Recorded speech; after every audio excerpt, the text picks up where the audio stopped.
અમદાવાદમાં ભગવાન જગન્નાથજીની 149મી રથયાત્રા માટે તંત્ર અને પોલીસે કમર કસી છે। નેતૃત્વ અને ધ્વજારોહણ બાદ ઉચ્ચ અધિકારીઓએ સમગ્ર રૂટનું નિરીક્ષણ કર્યું। 16 કિલોમીટર લાંબી આસ્થા યાત્રામાં 18 ગજરાજ અને 103 ટ્રક સહિત 3 કિલોમીટર લાંબો કાફલો જોડાશે।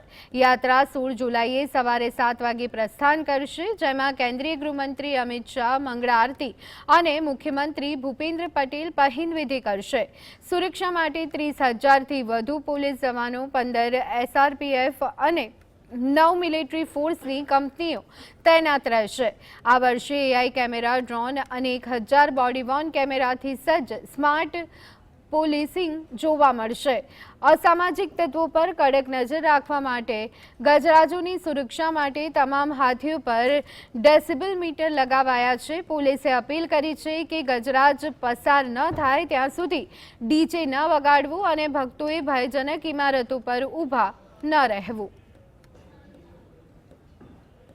સૌ લોકો માટે વ્યવસ્થાઓ જે કરવામાં આવી છે એ વ્યવસ્થાઓમાં આપ સૌ ઉપયોગી રહેજો। સાથે સાથે જે તૂટેલી કે કોઈ બી ઇમારત જે ભયજનક હોય, જેની બહાર બોર્ડ માર્યા હોય, એ ભયજનક ઇમારતની નજીકમાં ઊભા રહેવાનું ટાળજો। ત્યાં કોઈ વ્યક્તિ ના દેખાય તો કોણ જોવાનું છે ને કંઈ નથી થવાનું, અને છત પર એટલે કે ઢાબે ચડવાની કોઈ બી પ્રકારે કોશિશ નહીં કરતા। એ ખૂબ જ ભયજનક ઇમારત હોવાથી આ પ્રકારના બોર્ડ માર્યા છે। આપ સૌ લોકો સહયોગ કરશો।